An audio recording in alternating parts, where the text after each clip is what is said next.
আসসালামু আলাইকুম রহমতুল্লাহি ওয়া বারাকাতুহু। বিসমিল্লাহ ওয়াসসালাতু ওয়াসসালামু আলা রাসূলিল্লাহ ওয়া আলা আলিহি ওয়া আসহাবিহি ওয়া মাওয়ালা মা বা'দ। প্রোডাক্টিভ রমাদানে আমরা আজকে আলোচনা করব রমাদানের শেষের 10 দিন কিভাবে কাটাবেন। সুবহানাল্লাহ, দেখতে দেখতে রমাদান মাসটি শেষ হয়ে যাচ্ছে। মনে হচ্ছে যেন সেই দিন মাত্র রোজা শুরু করেছি, কিন্তু এর মধ্যেই প্রায় 18-19 দিন শেষ হয়ে গেল। বাকি দিনগুলো আমরা কিভাবে কাটাবো আমাদেরকে প্ল্যান করতে হবে। মনে রাখবেন, যখন আমরা কোনো প্রতিযোগিতায় যাই, এমনকি পরীক্ষার হলেও যখন আমরা থাকি, তখন শেষের দিকে কিন্তু আমরা একটু দ্রুত লেখার চেষ্টা করি। যারা ম্যারাথনে অর্থাৎ দৌড় প্রতিযোগিতায় অংশগ্রহণ করে, তারা শেষের দিকে একটু দ্রুত দৌড়ায়, যেন ওই যে ফিনিশিং লাইন অর্থাৎ একেবারে লাস্ট মার্কটা যেন সবার আগে স্পর্শ করতে পারে। শেষের দিকে আপনি যদি ঘুমিয়ে পড়েন অথবা আপনি ক্লান্ত হয়ে অবসাদগ্রস্ত হয়ে যদি আপনি শুয়ে পড়েন, তাহলে কিন্তু আপনি বিজয়ী হতে পারবেন না। আর শয়তানও কিন্তু আমাদেরকে, শয়তান বন্দী বটে, কিন্তু আমাদের মধ্যে যে প্রবণতা তৈরি করে দেওয়া হয়েছে শয়তানের দীর্ঘদিনের তার সংস্রবে থাকার কারণে অথবা তার ওয়াসওয়াসার কারণে, তাহলে আমরা কোনো কাজ ফিনিশ করতে চাই না। কাজটাকে সুন্দরভাবে সমাপ্ত করার মধ্যে মূলত সফলতা রয়েছে। রাসূল বলেছেন, ইন্নামাল আমালু বিল খাওয়াতিম। আপনি কাজটি কীভাবে শেষ করেছেন তার উপর নির্ভর করছে আপনার সফলতা। মোস্ট অফ দ্য পিপল তারা কাজ শেষ করে না, তারা কাজ অর্ধেক করে অথবা ধরো 90% করে, বাকি কাজটা তারা করে না, এবং এই কারণে তারা ব্যর্থ হয়। আমাদের রমাদানের শেষের দিবসগুলোর দিকে একবার চিন্তা করে দেখেন তো, সেখানে কি আছে? সেখানে লাইলাতুল কদর আছে, যা 1000 মাসের চেয়ে উত্তম, প্রায় 84 বছরের চেয়ে উত্তম, প্রায় 33,000 রাতের চেয়ে উত্তম। শুধু 33,000 রাত না, আমরা কি কেউ 33,000 রাত একাধারে আবাদত করতে পারবো? একাধারে 84 বছর আবাদত করতে পারবো? একাধারে 1000 মাস আবাদত করতে পারবো? যদি করতেও পারি, তার চেয়ে অনেক বেশি উত্তম। কি অসাধারণ, তাই না? অতএব শেষের দিকের এই সময়গুলো যেন আমরা খুবই শক্তিশালীভাবে আমরা করি। আচ্ছা, এতদিন আমরা ট্রেনিং নিলাম, আমরা অভ্যস্ত হয়ে উঠলাম, কিন্তু শেষের দিকে গিয়ে আমরা কাজ করতে পারলাম না। আপনি শপিং মলে দৌড়াচ্ছেন, আপনি বাইরে বিভিন্ন জায়গায় ঘুরে ফিরে আপনি সময় কাটিয়ে দিচ্ছেন, আপনি মসজিদে নাই, আবাদতে নাই, কোরআন তেলাওয়াতে নাই। কি অবস্থা! শেষের অবস্থাতে বোঝায়, আমরা ইংরেজিতে বলি all good that ends good, যেটি শেষ ভালো যার সব ভালো তার। আমরা এটাও তো বাংলায় বলি, ইংরেজিতেও বলি, তাই না? তো আপনার শেষ যদি ভালো না হয়, তাহলে আপনি কীভাবে ভালো হয়েছে বলে প্রত্যাশা করেন? আর আগের আবাদতগুলো কবুল হবে কিনা তা কিন্তু শেষের আবাদতের উপর নির্ভর করে, এন্ডিং এর উপর নির্ভর করে। যেমন একজন লোক, যেমন ধরুন তিনি সারা বছর সারা জীবন ধরে তিনি ভালো আমল করেছেন, কিন্তু শেষের দিকে তিনি মুশরিক হয়ে গেছেন, মুরতাদ হয়ে গেছেন, তাহলে কি আপনি বলবেন আগে যেহেতু ভালো কাজ করেছে তিনি মুক্তি পেয়ে যাবেন? নো, হবে না তো।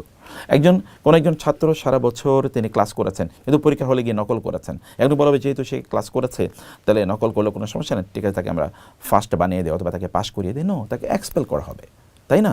সে কারণে আপনার শেষে কী করছেন, দ্যাট ইজ ভেরি ইম্পর্ট্যান্ট, খুবই গুরুত্বপূর্ণ এটি। আমরা শেষের দিকেই চলে এসেছি, অতএব এই সময় যেন আমাদের সর্বোত্তম সময়গুলো আমরা কাটাতে পারি, তা করতে হবে। রাসূল সাল্লাল্লাহু আলাইহি ওয়াসাল্লাম কী করেছেন? রাসূল সাল্লাল্লাহু আলাইহি ওয়াসাল্লামের অতীতের এবং পরের সকল গুণ আল্লাহ মাফ করে দিয়েছেন, কিন্তু তারপরেও রাসূল সাল্লাল্লাহু আলাইহি ওয়াসাল্লাম যখন রমাদানের শেষের দশক আসতো, লাস্ট 10 দিন রাসূল সাল্লাল্লাহু আলাইহি ওয়াসাল্লাম করতেন, যেটি সহিহুল বুখারীর হাদিসে এরকম এসছে যে তিনি ইয়াজতাহিদু ফি আল আশরিল আখির মিন রমাদান মা লা ইয়াজতাহিদু ফি গায়রিহি। রমাদানের শেষের দশকে তিনি এত বেশি ইবাদত করতেন, যেটি প্রথম 2 দশকে তিনি করতেন না, এবং শেষের দশকে ইবাদতের করার জন্য তিনি আলাদা এতেকাফে চলে যেতেন। এবং তার মদিনায় হিজরত করার পর থেকে তিনি দ্বিতীয় হিজরিতে যেহেতু রোজা ফরজ হয়েছে, তারপর কখনো তিনি এতেকাফ ছাড়েন নাই। 1 বছর তিনি এতেকাফ করতে পারেন না সফরের কারণে, পরের বছর তিনি 20 দিন এতেকাফ করেছেন। কারণটা কি? এতেকাফ করার কারণ হচ্ছে লাইলাতুল কদর যেন মিস না হয়ে যায়।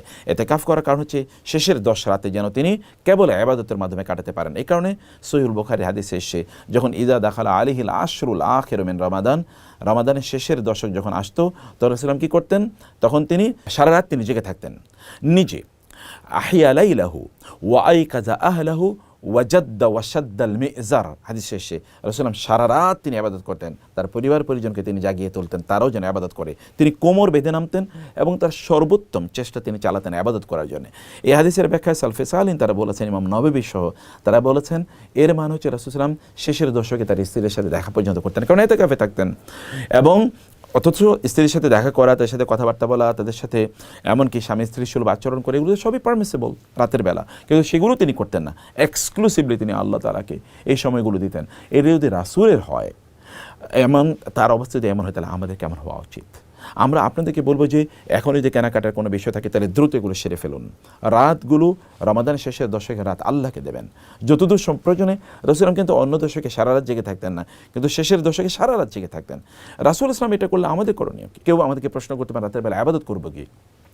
আপনার কাছে যে আবাদতটি সবচেয়ে ভালো লাগে, যদি আপনার নামাজ পড়তে ভালো লাগে নামাজ পড়ুন, কোরআন তেলাওয়াত করতে ভালো লাগে কোরআন তেলাওয়াত করুন, দুরূদ পড়তে ভালো লাগে দুরূদ পড়ুন, ইস্তেগফার করতে ভালো লাগে ইস্তেগফার করুন, আপনার তাসবিহ তাহলিল করলে পড়তে ভালো লাগলে তা করুন, আপনার দোয়া করতে ভালো লাগলে তা করুন। যেইটা আপনার ভালো লাগে, যে আবাদতটি আপনার ভালো লাগে সেই আবাদতটি আপনি করুন। কিন্তু সময় নষ্ট করবেন না, বাজারে ঘুরে সময় নষ্ট করবেন না, শপিং মলে ঘুরে সময় নষ্ট করবেন না, আড্ডা দিয়ে সময় নষ্ট করবেন না। ইন্টারনেট প্রয়োজনে বন্ধ করে রাখুন, আপনার বাসার ইন্টারনেট বন্ধ করে রাখুন, ফেসবুক প্রয়োজনে বন্ধ করে রাখুন। এগুলো আপনি করুন। যদি এগুলো আপনার একান্ত প্রয়োজন না হয় তাহলে এগুলো থেকে আপনার নিজকে দূরে রেখে এই সময়গুলো যতদূর সম্ভব আল্লাহকে দেখান যে আল্লাহ আমি শেষের দিকে এসে আরও আগ্রহী হচ্ছি। আপনি প্রথম 2 দশক বা প্রথম 10 দিন 20 দিন আপনি হয়তো খুব বেশি আবাদত করতে পারেন না, নো প্রবলেম ইনশাআল্লাহ। কারণ শেষের দিকে আপনি এবার আগের 10 দিন যে আবাদত করতে পারেন নাই, শেষের দিকে এসে আবাদতের মাত্রা বাড়িয়ে দেন, অনেক বেশি আবাদত করেন এবং আল্লাহ সুবহানাহু ওয়া তাআলা আপনার আগ্রহ, আপনার প্রচেষ্টাগুলো আল্লাহ তাআলা দেখুক। এইভাবেই আমরা অন্যদেরকে নিয়ে, পরিবার পরিজনকে নিয়ে আমরা ইবাদত করি। মসজিদে গিয়ে প্রয়োজনে যদি সম্ভব হয় তাহলে সেখানে গিয়ে ইতিকাফ করি।